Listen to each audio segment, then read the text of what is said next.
Hello everyone, welcome back to Final Sector. We are doing our Italian Grand Prix, our Monza debrief, and it was, for the first time in what seems like about 53 races, it was a dry race. There was threats of rain. Yeah, true. There was threats of rain, but turns out it was all for naught, and we did have a dry race, and I thought it was a fun one. I thought it was super interesting. I know a lot of people have been saying...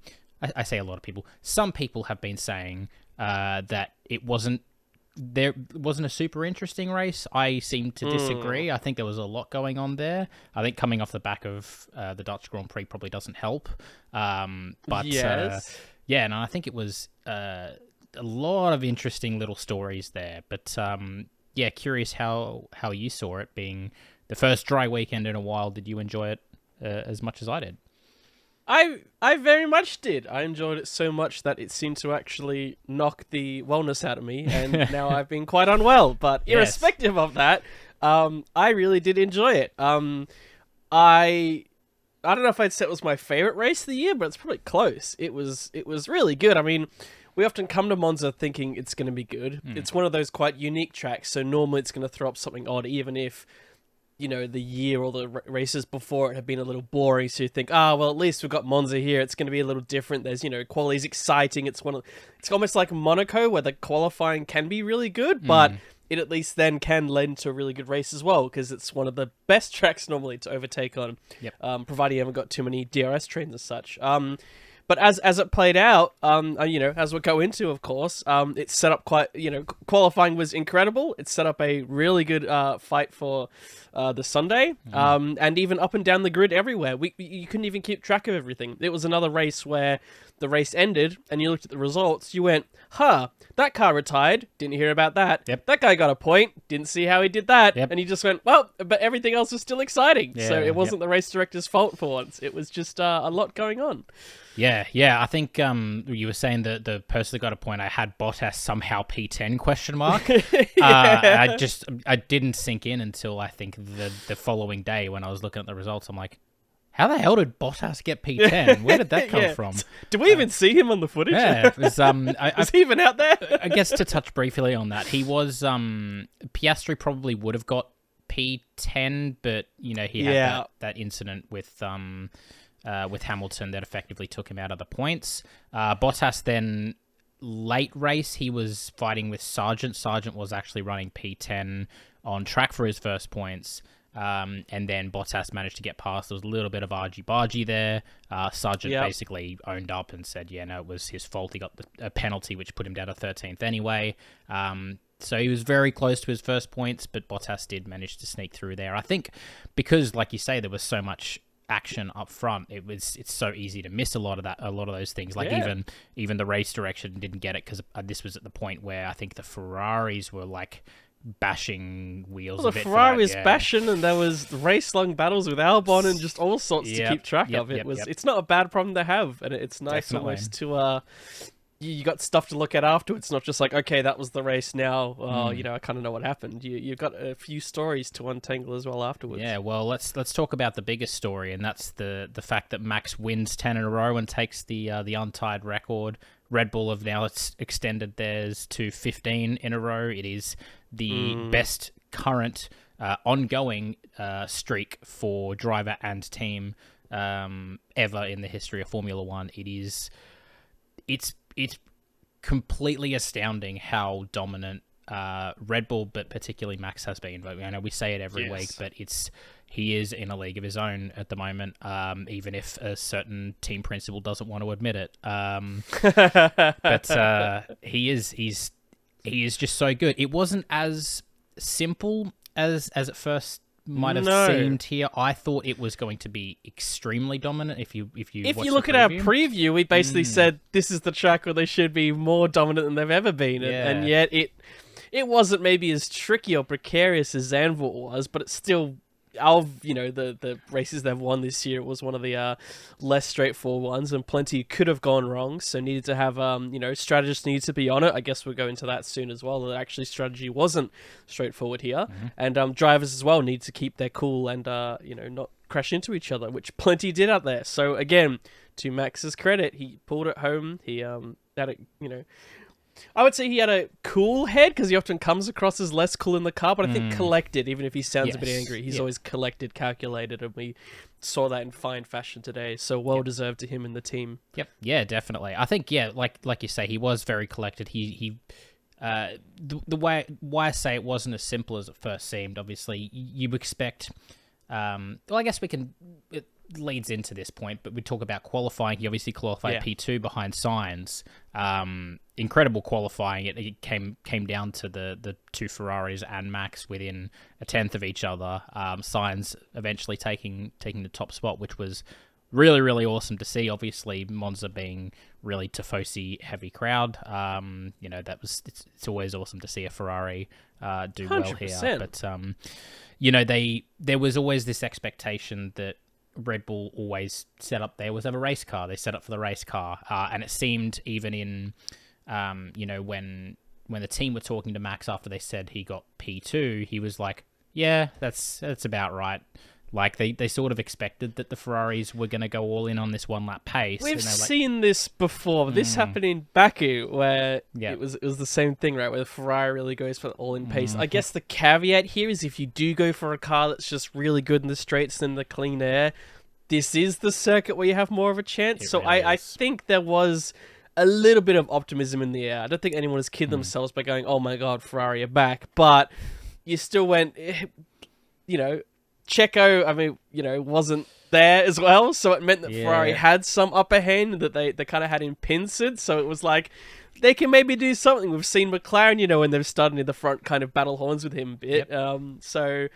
It wasn't like we were going in going, it's just another, let's just see what happens for P2 kind of weekend. It was actually, this is a great feeling, great shots of the crowd and everything, but also excitement leading into the actual race. Yeah, definitely. Yeah, we had... it took, what did I have here? How many laps did it take? It took him like 15 laps. It took him 15 laps to get past Sainz.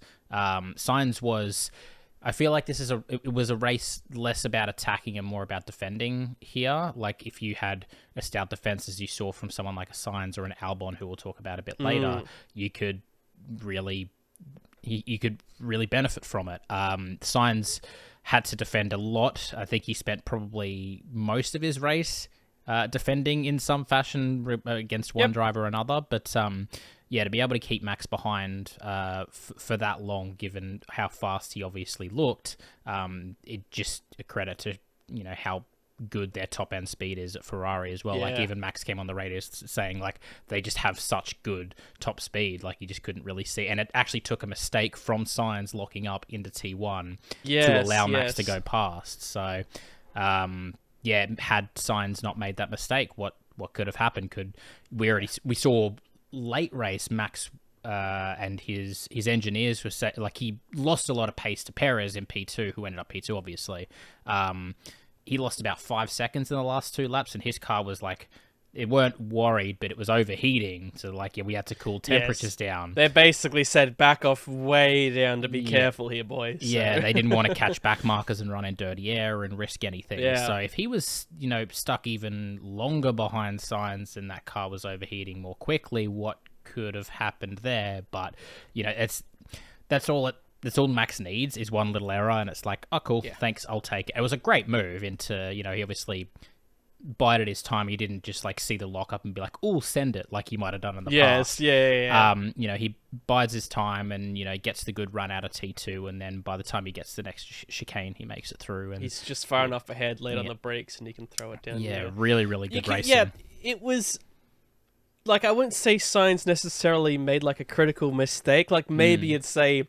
flip it, Max maybe wouldn't have made a mistake like that, right? But even from the get-go, both Max and Leclerc were both seeing, they could see Sainz was sliding all over the place. So you could tell that he was just like, look, I'm just going to run these tires to the ground. We're just going to see how far we can go. Because sure, Max could just fly by, but then what's the point, right? Yeah. They're like, the three of us eons ahead of everyone else. Let's just try it. So you could tell Sainz was throwing it on the raggedy edge. And, he did well up to that point where Max... He had a few looks up the inside and a few, attempts at it, but nothing, where Sainz had to really make a major move to push him off the track or do something, quite maybe dangerous or, or on the flip side, do something ingenious to keep the place. You know, it was almost, he was safe. He was able to cover it logically. He pulled out, he weaved just enough. He was really just using every tool and element he had to keep ahead. But obviously that was doing a lot of damage to the car and the tires. Not damage, but wear rather than heat and everything like that. And that's when it cooked enough. But he didn't give it up either. He still made the corner. They had a brilliant run, and you even saw... we saw this a few times, which is one of the great things about this circuit, is that often you will get a better run by what do you call it? By kind of under-overing out of that first section. Yep. But then you're normally on the outside of that long right-hander. But so it that turns normally into means the inside. Exactly. Yeah. So if you've got just enough, you can just keep the inside for the next corner, but you're still on the outside. So you even saw when Max and Sainz are running, and Sainz was like eking ahead. You're like, go on, just keep eking, just keep eking. And you knew that Ferrari had good speed. Yeah. But then that side drive for the Red Bull, as soon as they got to the straight, you seem to pull forward. Yeah. And then on the brakes, we know that Red Bull is good on the brakes. It just foofed ahead, and you went, well fought by both of them. It was really, a very respectful fight. Really good racing.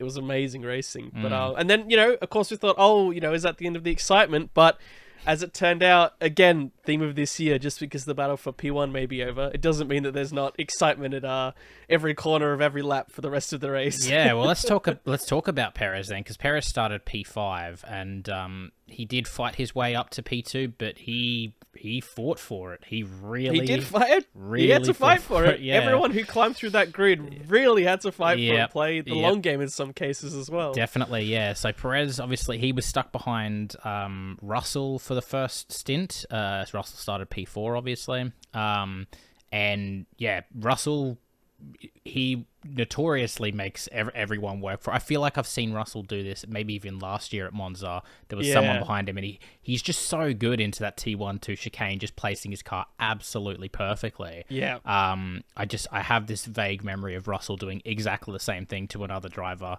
I wouldn't that same chicane. It's just like I'm just getting these like Vietnam flashbacks from it. But really, really good. Eventually, Perez did have enough DRS. He sort of overtook him quite easily, but it took him quite a few attempts to do it. And then in the second run, once everyone had pitted for hards, or in Hamilton and a couple of others cases for mediums for their second set of tires, he then had to get past both Ferraris, and as we know, the Ferrari top speed is very, very good.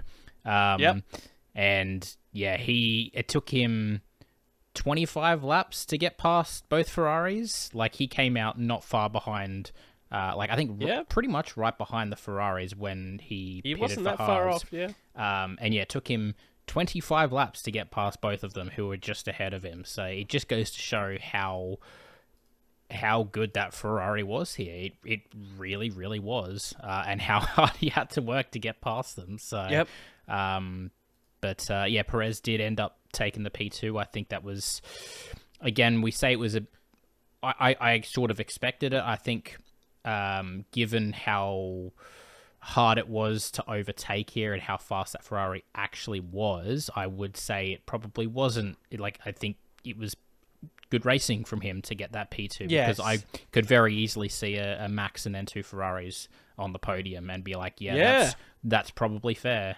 Given and for a fair bit of it, you almost because I guess you were paying attention to those top three. It wasn't really clear where the others were. I mean, we saw Russell was there or thereabouts, but he was slipping back a little bit. And I think, to be fair to the Mercedes, their pace in general was pretty good this weekend, but there was still, a step behind the two, obviously the Red Bull, which is always ahead of the Ferrari, which just was in a good zone. But, it took a while to really, see Perez and understand, how long was it going to take to pass, and was he still going to be good on the other tires?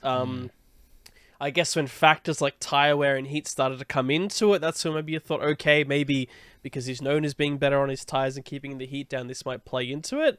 But it seemed like as the race kind of unfolded into that middle area, that's when he actually picked up some real steam. That's when you thought, okay, maybe this is when he's actually, again, taking care of his tires, and then he's just, others he's just got way better traction than those that are, got steaming hot brakes or have got burning rubber that's, struggling to get out of the last few corners. So that's when he, was made it look a little easier. Again, you could argue he should have started near the front. I mean, when everyone is closer, you less, look at him and go, oh, you should have been there because it was all close at the front. Yeah, but he probably should have qualified at least P4. Like, he should have been ahead of Russell. He shouldn't have been behind 100%. Russell. Yes, the Ferraris, fair enough. Like, it was so like less than a tenth of a second between them. So, and Perez has like notoriously always been at least 2 or 3 tenths off Max. So, but yeah, he should have started P4. You're right. It was. I sometimes don't watch it, but this was one of those races, just to touch on qualifying again, where I actually looked at the side-by-side comparison of the top two to see where they win or lose from each other. Because I was thinking, oh, is the Ferrari just like a bullet on the straight, and then the Red Bull just can't keep up? Nope. But it was interesting because on that super higher end, the Ferrari had a tiny bit, but it wasn't that much, and the Red Bull on the brakes generally got it back. And it was interesting because, Max has had some god tier laps, and when you look at his onboard, this lap still looks good. There's a lot of like little minor corrections. There's tiny little corrections, and Sainz doesn't have any of those. He places the car basically perfectly, and he even showed like through the middle section, I forget what it's called, where Sainz actually yeets it over the curve, and Max was like really tentative on it. And it almost showed two things. One was that if Max had not made even these 4 or 5 micro errors, it would have been a fairly easy pole, right? But it goes to show where this was a good quality because, hey, a driver chose to take all those risks and got them all, and therefore got the pole, whereas Max, who maybe took it a little safe as he normally would because the margin isn't normally that small, actually lost out for once for it. And even from Charles, he kind of didn't get it either, and because he was a little slower than that Red Bull, then he fell back. So I just wanted to make a point. I actually really enjoyed watching that segment. They went through it in real detail to show it all, and it showed that difference, and where you saw that credit for Sainz as well. But yeah, of course, yes. So yeah, fair enough. Yeah, I forgot to mention that before. No, that's good. No, I remember watching that as well. I think it was Ant on the Skypad or whatever. Yeah. No, that's good. He's good on that. But yeah, so obviously Perez got that P2 with a lot of fighting. And then, you had the question of which Ferrari was going to be on P3. The fight for the podium was on. Yeah, and, Sainz obviously... You were thinking... Yeah, well, Sainz had the position. Are they going to tell them to, hold us straight? Because in the past times when they've got a good position, they've thrown especially it away. the home race, they'd go, hey, you've had a chance here. The pit stops have played out. Time to ease up a bit. But... that wasn't the case at all, Nope. And I'm grateful for it. I'm grateful for a couple of things. One, that we had got to see it, and two, that they didn't take each other out, because that would have been very bad. But Sainz looked... He was obviously really quick in qualifying. He looked quicker than Leclerc pretty much all weekend. Come race day, Leclerc did look faster. Like, he was putting a lot of pressure on Sainz. Like, he just looked the quicker Ferrari driver on the race day. Yes. But again, because it's such fine margins, and because they're in the same car, and it was so hard for him to overtake that he had to resort to what we saw was pretty drastic measures. From both parties, actually. Sainz in defending and Leclerc in attacking, in trying to really fight for that P3, and it was very borderline. Like, what are you doing? You are going to take each other out. Like the one, I think the one of the final moves on like the second or third last lap, where I think Leclerc locks up and nearly goes straight into the back of Sainz, a la the Red Bulls of... we'll talk on that more, because that's probably one that a lot of discussion has come out even up to today, that people talk about that specific incident. But I think exactly what you're saying is that Sainz over one lap seemed really good here and have it clued in, but Leclerc still over that race distance. I guess he wasn't having to defend or attack as hard at the start, but once that start battle was over and the tyres were changed, Sainz still didn't necessarily, it's not like the team said, hey, push on and go get Red Bull, right? It's like, well, let's be realistic here, let's just bring it home, right? And still push. And then of course the team said, hey, well, if you're gonna have a fight, go for it. And all Sainz then needed to do was not, push to defend a Red Bull, but just his teammate. And arguably excuse me, arguably his teammate is going to be in all the hot, dirty air. Yes, he has the slipstream, but if you don't get past in a few laps, and that's when you get that effect, especially here where your car's like way hotter than the car in front. So unless you are in, like a Red Bull versus, an AlphaTauri or something, you're not just going to breeze by, right? Yeah. So it showed that credit to where Leclerc obviously was able to just manage the general car much better, but he still had the Minister of Defense of Spain in front of him to get by, which proved to play out in the epic battle that we saw all race long. Yeah, definitely. It was really exciting to, obviously, it was so desperate for that P3 for both of them. Understandably, it's not often enough this season that Ferrari have been on the podium and being Monza and obviously having a car that is competitive, and I think all those factors. Sainz starting on pole, and then like he'd feel pretty hard done by then not getting on the podium and seeing his teammate getting on the podium even though he started 2 places behind him, blah blah blah, all these things, like so far ahead of everyone else as well, so it's not like they had too much to risk either if they were losing time scrapping. But it was a really great battle, and I'm just glad they brought it home for P3 P4 and by the sounds of it, they both came out of it not hating each other as well. So they both still respectful of each other. They're not fighting for a title through this, right? We have seen this before. We think of even, Mercedes do it way back when. Even Max and Ricciardo used to be buddies, and then we saw how that even played out. And, not to say that this will, but these are the types of things when you start seeing this, you go, it's all good and fun now, but this happens a few more times. You see it potentially happening with even McLaren, right? And some other teams. You're seeing a few things like this of new teammates starting to bed in and get very competitive or very close. Yeah, let's talk about McLaren. Good segue. We're talking about the Ferraris bumping and crashing into each other, and obviously we've only talked about the top 4 as a whole. Yeah, I know, right? 16 more to go. How long we go? Maybe that's all. Part 2. We'll see you part 2 next week. Go subscribe to our Patreon to see the uncut 1.5 hour here. The McLarens, Piastri obviously started ahead of. Did he start ahead of Norris? Yes, he did. I believe he did. Yes. There's a bit of I know credit there. Yeah, because he started ahead, but I know Norris was pretty quick on the radio saying, "I'm faster than him," as you do. It's just like a standard thing. And it seemed like he was holding on to him pretty well, and Piastri was dropping back from the ones in front quite a lot. Yeah. And we did have some contact when Norris came in for his pit stop, and then Piastri came in the stop after. So I'm guessing they were trying to undercut Norris on Piastri, and instead they've just put them into each other. Before, right? Was it in Spa where this happened, or somewhere else? It was sometime the last few races, right? This occurred. I can't remember, but it felt a little deja vu. And you thought, right, well, Norris is going to get ahead, but maybe then we'll see, hey, maybe, Norris just being the car behind in the tow is, of course, going, hey, I can get by this guy, but you're behind in the tow in Monza. You could just get past, and then it's the same the other way, right? So you thought, right, surely Oscar's just going to pull behind him and then just see how he goes.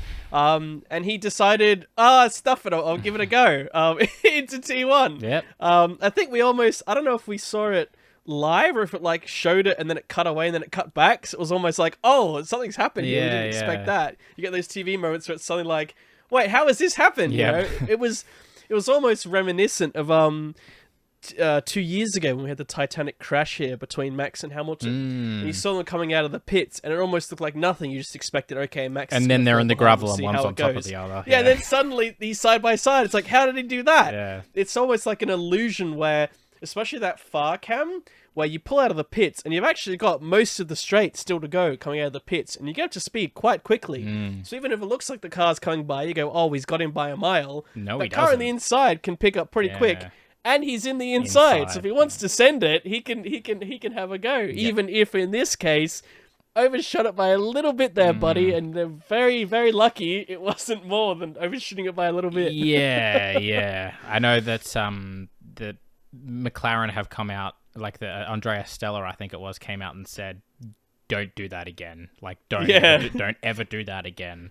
Yes. They're basically we'll let you get off once. Yeah, Lady Luck smiled on you, but let's have a chat about this. Kind of the opposite of the Ferrari strategy there, I guess. So, but yeah, I feel like now that Piastri sort of found his feet in the sport, and now he's found his pace, he feels like, actually, I'm gonna fight for this here. I want to be.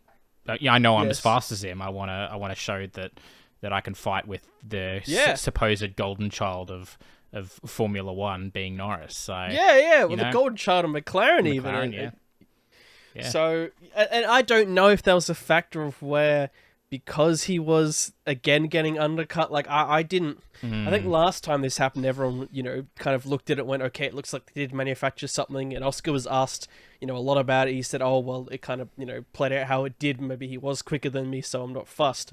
Like I don't know if that contributed to this, and he thought, well, I'm just going to give it a go because again I've been kind of dropped behind here, or whether he just thought he had a chance and he accidentally just went late, right? So it's like, irrespective, he still went late even if he was giving something a go. So we obviously made a little error. The motive on it, I'm not sure, but it did kind of, I guess if there was any reason to give him karma, then he unfortunately, as we'll probably get into later on, didn't get away so lucky later on in the race with someone else on the grid. Yeah, the Hamilton Piastri contact. The second I saw it, I'm just like, if Hamilton doesn't get a penalty for this, then I'm not watching Formula One. Second interesting talking point that's probably good to visit back to later in terms of lots of people talking about it. Yes, yeah, exactly. Yeah, and this is the reason that Piastri ended up not being in the points. He obviously got damage to his front wing after Hamilton got past him, and then just ran him out of road. It was pretty cut and dry. Even Hamilton owned up to it after the race and said, you know what, that is completely my mistake. He was good. Straight after the race, he ran over to him as soon as he got out of the car and basically said, I'm sorry. That corner, which is part of the reason there's been a lot of discussion on this, is it's always been a corner that it's really interesting because if the car on the inside, if they're side by side, then the person on the inside's just going to take the tight corner, and the guy on the outside, unless he's got superior grip, can't stay around the outside because he knows either A, he's not going to make it, or B, he's going to get shoved off. That's just how the racing line and the rules work on that corner. But it's like if a car is like 10 to 20% along the inside, still on the outside of the track, it's when it gets really interesting because the car ahead still, especially in this case, if it's Hamilton, he's on a charge through the field. So he's not like, I take this place and I'm good to go. He's trying to then say, okay, I think I've made the place, but I'm still trying to charge ahead. I need to set myself up as best I can for this corner because taking the inside line, you go slow as a donkey, right? Yeah. And we've seen this where the car tries to move ahead, almost to go, trying to, I guess how much room they can get away with for leaving the car on the outside and hoping the car on the outside will pull out. Because even from their perspective, they're thinking, look, I've got you. Let's just go through line of stone here and not fuss around anymore, right? Lose us both time. But you're almost like trying to figure that all through the fly in like a matter of half a second, as the driver on the outside. And as we saw, he came across a little too much. It was a little tap, and there was like a frame where it looked like Hamilton was just like gone, like he was like sideways, but then he very quickly collected it. Almost like you always got to give him kudos for that he didn't just bin it into the wall. He somehow very quickly realized what was going on. But it was unfortunate because it did hurt both of them, and really it hurt Piastri the most, who, like, I'm not going to say from a driving sense I'm going to apportion any blame because he's allowed to still, stick it there. He's still thinking big picture where he says, right, maybe I can have Hamilton slow through here, then try to fight him and get him back partway through the lap. He's not giving up, right? He's still saying this is still, a position towards the end of the race. I'm still going to fight him here. I'm not just letting him go, like it's a Max and saying, hey, I'm not racing you. He's racing him here. He is. So he's going to try and inconvenience him. But it just worked out unfortunate. And as we saw, then the stewards went, okay, Hamilton, he's a 5 second. And I think he, didn't really grumble about it. I think Piastri would have been like, okay, that's nice. I think he even said afterwards, when people asked him about it, he was cool as a cucumber. He said, I can understand how it happened. Hamilton said sorry. Stewards agreed. He's like, there's no grievance, right? It's Monza. This happens. Piastri was fighting hard. Good to see that he's fighting hard against Hamilton, right? That's awesome. But unfortunately, it ended out for him when that McLaren seemed, not the strongest car, but a pretty damn competitive car. So unfortunately, he didn't get maybe the result that he deserved. Yeah. As I was about to say, he had to come in for the new front wing. He was very fast in the closing stages, obviously. With As you would expect him to. Yes, with the fresh tires. But yeah, obviously just a little too late, unfortunately for him. But just behind them, you had Albon. Didn't he himself get a penalty as well? Piastri? Yeah, because he fell behind Lawson post-race with a 5-second penalty. I don't even know what that was. So I believe as he was carving through, as we saw as a theme with other drivers, I think he also overtook someone off track and just gunned it away. He did, yes. I actually remember making... I didn't realize he got a penalty for it. Yeah, it was. Hold on. Or is that who Russell did it to? I've got the note. You've got it. Just let me find it. Yeah. It was Lawson. So he actually lap 49. did it to Lawson. Yeah, Piastri passed Lawson, did it off track, didn't give the place back. And I didn't see any penalty from it. That's why I didn't put it in my notes. So yes, there you go. Yeah, so Piastri did get a penalty for... He got pinged for it. I did end up getting pinged for it post-race. So, yes. Which is, I guess... Well, Lawson obviously got P11 from that. He was very close to points as well. Yeah, one of those kind of like Bottas just running their own little, their own little race. Corner for. I was going to say quick little corner for the Lawson praise corner. Hey, keep it up, buddy. Yeah, it sounds like you're gonna have a few more races here. At least one more. Keep this trend up and.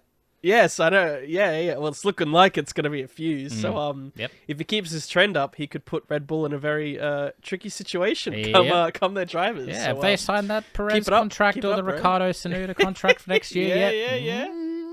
But, we've seen other contracts signed in the past week or so. We're still, could be crazy. Yeah, no, he's doing really good, and like the fact that you didn't really hear about him means he just sort of kept out of trouble as well all race and almost got to the points because of it in a car that you... Well, to be fair, Tsunoda did say that the car was pretty quick that weekend, but... It's almost a shame we didn't see Tsunoda to get a benchmark, because if Tsunoda had finished like 10th ahead of him, you would have gone, oh, great. If Tsunoda finished 7th, you would have been like, still fine, but okay. Yeah. Or if Tsunoda finished 14th, what a superstar. Yeah. But... Yeah, in a vacuum, still look good. Yeah, I can't believe Lawson finished ahead of his teammate in the second race. It's actually crazy. Yeah, I guess well done. Real quick, but before we go through the rest, we haven't even talked about that start of the race and what happened. Yeah. we got slight detour. Yeah. I guess we can talk about that. Because I had a small gripe with that. I'm sure I bitched about it to you in Messenger. Probably. You did. That's why I'm surprised you haven't mentioned it so far. It was going to be part of the FIA bullshittery. I've burst the bubble early. Oh no. Play the theme tune. Yeah, so right at the start, obviously, we didn't get going right away. There was about a 20-minute delay. On the formation lap, you saw Tsunoda pull over. I assume it was engine. It sounded very engine. I didn't actually. Yeah, the car just went...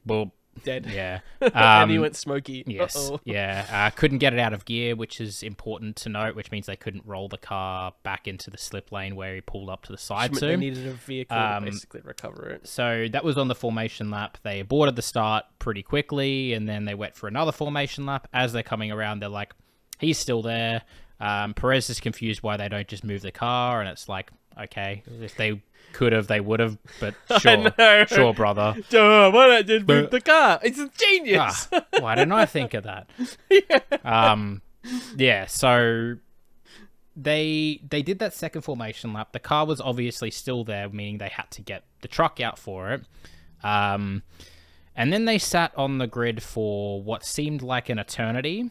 All just sort of in neutral, like no race start. And most importantly, the usual procedure if you have something like this, if you're going to not just run them around, because I guess for safety, for logic, just whatever the rules say, is that the team after all the cars line up, Yes, correct. The cars will turn off and the team go out and basically repeat a shortened version of the race start, right? Yes. So the members can go back out, put the computers in, Yep. put all the tire blankets on. Importantly, which was clarified, you can't change your tires, you can't do any of that, so yeah. there wasn't any trickery with that. Yeah, because it wasn't a red flag because they hadn't started the race yet. It was still the race, formation lap. Wasn't so, they did half a lap and then red flagged it or stopped it? It was Yes, yeah. So they all pulled around and they were saying, "Oh, you'll see these lights flashing and this, which means the process is going." None of that happened. No. So I don't know if that's why it took a while. A great shot of all the crew members standing there and the marshals going like this and doobity bobbity and the guys are like, blah, blah, blah, blah, blah. Yeah. You saw a few Alfa Romeo guys jump onto the side. Yep. I didn't check to see if anything happened because I'm like, No. well, did they get in trouble? Did maybe a marshal like say, "Oh, go on"? Oh, wait, and then one guy had gone through. Yeah. So they were just sitting there going, "Oh, we're not supposed to be here." Yeah. And they just sat, and then it was interesting because then it panned to the truck with Sonoda clearing the car off, and it's like, are they just not gonna do this? Are they just gonna start the race? Now? I know they're just gonna go, and But then they're all do let on that. once it was cleared up. I know, and it was like, oh, they were just slow, I guess, to do something. Yeah, but I it don't was still... like it was so annoying. I was like sitting there like I was watching by myself, mind you, and I'm just sitting there and just like make a decision, like out loud, just saying make a decision. What are you doing? Make a decision. Go around again, or just bring them all out. Just do something. This isn't one of those things that we're criticizing because it was like unsafe or because of any of those reasons. It's like, it's just another thing when you look at this sport and you go, of all the officials and rules and decades of experience, it's like something like this that has a plan that even the commentators are like, oh, this is the plan. We haven't seen it in 50 years, but hey, this is what's going to happen. And then it goes completely different and everyone just sounds confused. Everyone looks confused. Sure, no one's hurt, there's no danger, but it still just looks like a farce. It's like, what the hell are we doing here? F4 restart's probably bloody cleaner than this. They're you know, being run by a bunch of teenagers. Like, what are we doing here? So it doesn't look good. it got on my nerves quite a bit, that one, because it was just the fact like you say, you know, it's mainly for the reliability. Like they can't the cars need the air cooling it, particularly at somewhere like Monza. It was quite hot that weekend. They can't have the engines running idling for that long before shit starts overheating. And they're just sitting there. No one's got any word or anything. They're all just sitting there. There's no announcement. There's no like, we're waiting for this. There's nothing. And then they all just start running onto the grid. And still we haven't got an announcement. We just have to assume that they've been told the right thing. And the marshal hasn't just been like, okay, go. Like, but there was still nothing on the screen. And it's like, but what are they doing? All the teams are at their cars, but I guess they don't have a choice but to... Like it's still just like I do that? guess this is what they're doing, but there was no announcement for it. There was nothing. Like there was nothing on screen. It was so not even any lights. There could have been like some yellow lights or something started flashing. Something, obviously this means some sort of procedures happening. It's just like, it's been a minute. Just go. Yep. I feel like it was a lot longer than a minute. I don't know. Maybe it wasn't. Maybe it was one of those like 60 seconds feels like 3 minutes or something. I think it 100% was. Oh, it was just... I just couldn't believe it. But yeah, they finally did come out. And what they should have done is when they saw that second formation lap and the car was still there and the truck, like it wasn't even on the truck yet, do it then.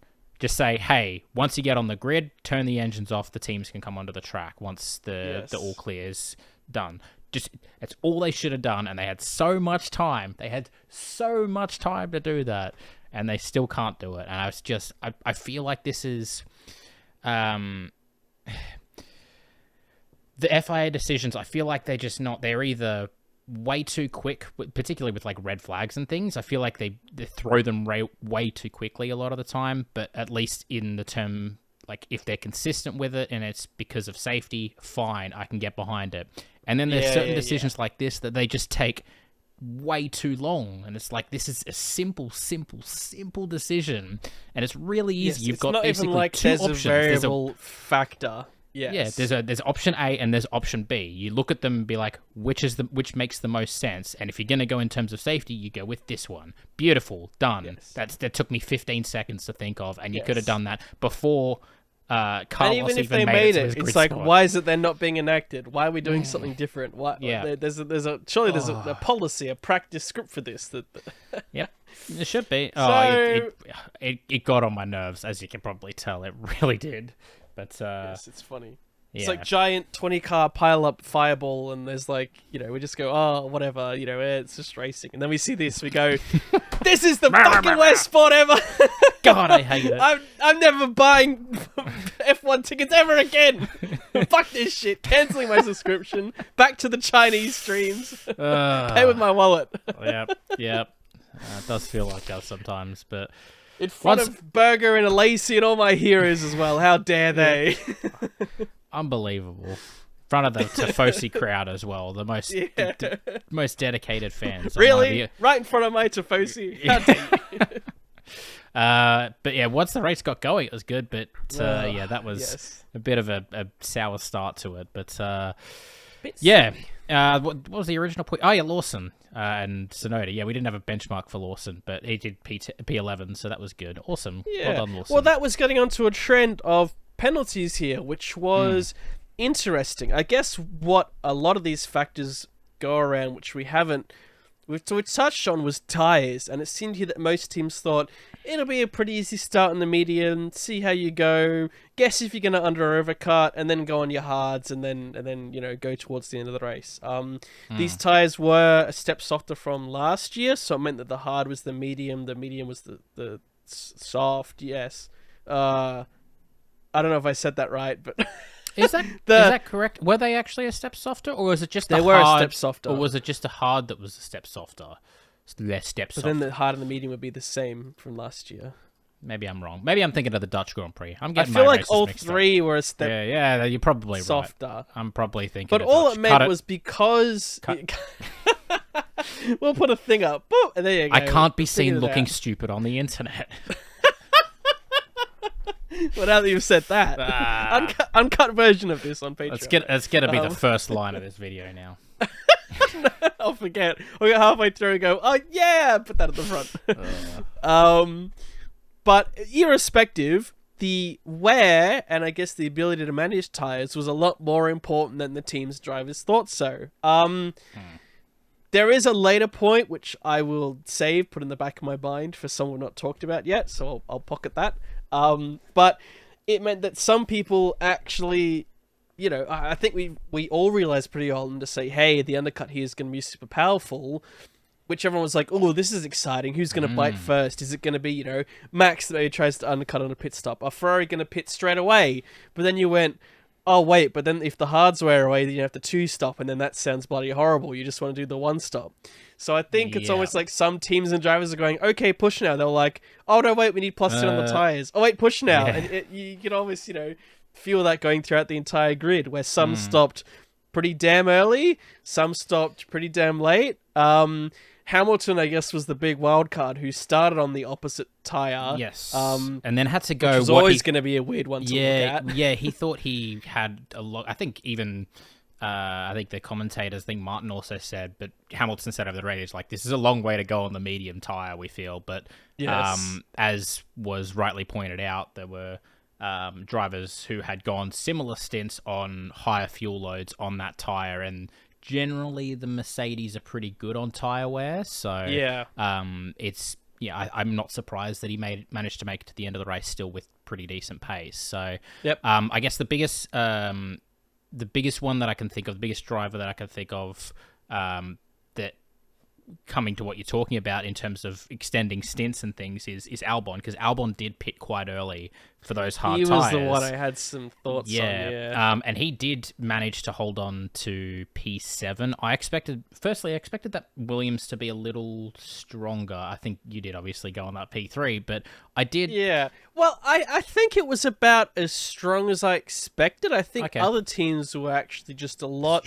Stronger. Like, that Mercedes was pretty good, but I think both drivers and the strategists were actually pretty on it. And then, of course, the Ferrari, I definitely underestimated them, and they actually turned out to be absolutely screaming. So, so credit to them.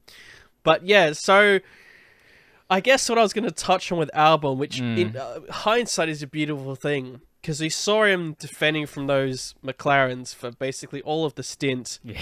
And then we saw Hamilton kind of coming through, who, you know, to his credit, made his way through, I think, what was a pretty tight and tough battle there. He did it pretty easily as well, at least in comparison. Yeah. Yeah.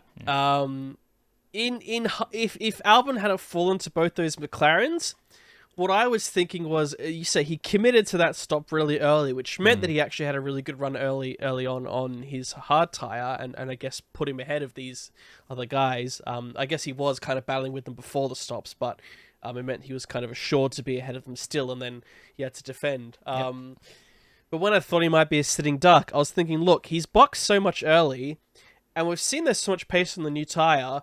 Could he just two-stop, go back to a medium for like 20 laps, and then with the pace of that car, just gun it through and potentially get back ahead of the McLarens?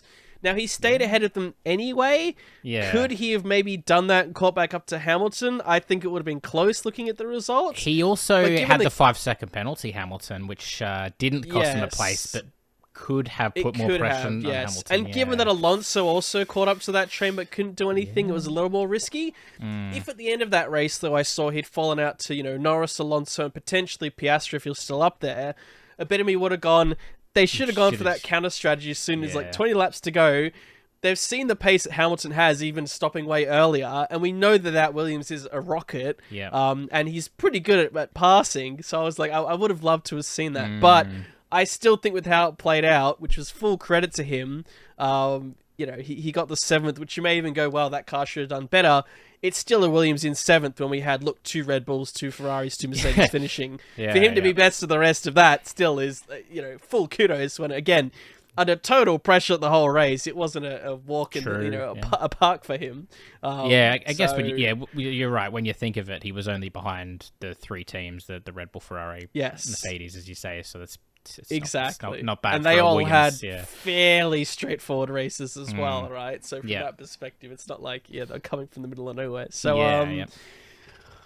that was just one thing I was thinking, where he was the one driver that maybe could have tried a funky 2 in hindsight, because he did commit so early to the alternates, to pitting so early. But I guess it played out anyway. But there was a bit of me going, imagine if he just stopped here. Wait, what could he do? That would be, you know, a really cool factor to see. But, in an alternate universe, we might have seen that, but we live in this universe, unfortunately, so we'll never see it, and neither will you. Me. You. Okay. Did I have any other points? Don't think so. I think I've actually touched on everything, like all the points that I had. We could talk about some of the only other tiny bit we didn't touch on, I guess, to do with the penalties, which was a case for, I believe it was Russell who showed this off very well, was that sometimes it was better to quite literally overtake someone off the track if within half the lap you'd be 5 seconds ahead of them, and it's not worth slowing to let them by. I think it was Russell, was it Russell? No, because Hamilton got the penalty for the collision. Russell would have had to have got it from something else, which I believe is when he overtook Ocon or Gasly. I think it was Ocon at the time. I think it was Ocon, coming out of the pits. Yes, and he basically yeeted it around the outside, that classic half-ass tier 1 attempt where you either... It was basically the Perez, right? He did that so many times throughout the race and let them back by each time, which is the logical thing to do, right? If you're going to give it a shot and it works 1 out of 5 times, just try it the 5 times. It's worth it. You could get some damage going over that curb. It's just bouncy enough where you can't yeet it over it, but you still could risk something, so it's not a freebie, right? Yeah. But... in this case, he just overtook off the track. He went, I'm going to lose so much time to let him through, and he just went sayonara. I think they even had, I forget his name, on the Sky broadcast. They had that Mercedes guy, strategist, technician, seems to be doing communications all sorts. Director. Yes, who's a legend, by the way. I like when they have him on, because he's clued in, and he's happy to show it too. Well, especially when all the people in the garage are throwing shit at him as well. That's pretty funny. The way it made me laugh. Yes. Or when Nico's on it, there's a bit of banter with him too. But, Yes, but he was basically saying, no, look, we'd lose more time just letting him by. We just thought, just go. Like, you're not going to cool everything off to let him by. Just go, right? You could say maybe it's like, well, does this need to be looked at as like a rule thing? But it's when you had two cars that were so different in pace. This could come up anywhere, really, right? I mean, you could take advantage of it. But if anyone just directly cut the course, just completely to try and do this, breaking the rules, they get a lot more of a sanction than just a 5-second. At least there was some sort of attempt, and it was like, I don't think the Alpine are going to be going, oh, we should have got that place back. It's like, no, because you're just going to be faffing about. It's not going to help either of you. So yeah, exactly. But well, it brings into question a few times, and yeah. Well, it brings into question, like, I was just thinking about how the penalties play out. There was a lot of people talking about how, Hamilton literally got a 5-second penalty, which meant nothing for his race in the end. He still finished in the same position anyway, but he took another driver out of the points because of it. And it's still admitted it was his fault. It's not like he's trying to fight that it wasn't his fault as well. And he gets a penalty that's basically negligible. And it's like, well, do you start looking at that and be like, well, do you need to give harsher penalties based on that? And yeah, then you're not looking at each incident as its own thing, and then you're looking at circumstances. On the classic, correct. This is always comes up where you say you should just look at the incident itself, because in that case, if you saw that incident between the two McLarens, if Piastri had turned Norris, would you say that's a penalty? In this case, he didn't turn him, but like maybe that's a bad example, but it's still one where it's a curious case, right? Because in that hit, it could have been the case when Norris gets turned right and does a donut, whatever, and then they go, oh, Piastri 5 seconds. And it could just be luck that he hit him and it sorted itself out, Yeah. It's why this can be tricky, because the exact same incident could look like it yields two completely different results. If Piastri didn't have any damage, maybe they bumped, but then they ran through together, would they have even penalised it? Yeah. The contrast people draw to this is the Leclerc versus Hamilton fight a few years ago, where almost this exact same thing happened in reverse, where Leclerc basically put Hamilton to have two wheels on the grass. Hamilton didn't get damaged because he just avoided it, and there was some controversy to say, why didn't he get a penalty from that? I'm not going to buy into the whole, oh, it was Leclerc at his home race, it was Italy, FIA, Ferrari, International Association garbage, but it does raise a point to say, hey, if Hamilton and Piastri came through this, and sure, they went off, but then they both went through no damage, would they have turned a different eye? Did they take that slight factor in? Because of the fact that this did happen recently, almost the exact same incident, and nothing was said of it. So it's always going to be one that comes up. I think it's good on Hamilton where he still, did, like, he could have gone back to go, well, hold on, this happened to me. The other guy didn't get penalized. What the hell? I wouldn't have blamed him for that. He hasn't done any of that, and I'm glad he was the bigger man. And I think still credit to Hamilton. I'm glad that he signed a longer contract. That was also announced this weekend. I'm really happy to see that. Because I do think he's got some good qualities, which was seen here, and it was just hard racing. But it is a good example of where, hey, the stewards are maybe getting more consistent, but it's still a hard job. Do you still open up the whole conversation of going, just get consistent stewards? We've talked about that a lot in the past. But even throughout this week, you probably still see a lot of chatter on that, because it is interesting to you look at this, you go, fair enough, penalty. It's like, but then did we rewrite history and go, that should have been a penalty? No, but why? Well, because the car got hurt. But then you're looking at the aftermath, not the and then do we give Massa the championship for 2008? Let's not. I thought about that. I'm like, we're just leading into this massive fucking thing, which is bubbling in the background. All right. Well, let's. And the only other final point. Hey, if you see that incident where Leclerc locked his tyres trying to overtake Sainz, there's a good argument that Sainz moved really harshly under braking there. Again, I think some people might have looked past it, but if you see Leclerc's onboard when they're braking, Sainz is pretty damn aggressive, and you could argue that Leclerc has to do some steering input left on the brakes, which is what contributes to the locking. I mean, it's inter-team, nothing happened through it. If it was two other cars, I reckon the car behind would have been like, what the hell was that? Yeah. That was dangerous. Yeah. So... not that I want to say, hey, these two drivers are now enemies, but hey, in little incidences like that is how you get Baku Red Bull. That's the Baku Red Bull is what could have happened. It was very close to that, where drivers were moving around under brakes. I just wanted to raise those two. I think there's a lot to unpack there, and a lot of heated discussion online. That someone, about to say, someone else will discuss more, and because we're already at an hour. They'll be asking the drivers about it at the start of Singapore. They'll be going, so what did you think of this incident? 100% they'll be reflecting on it.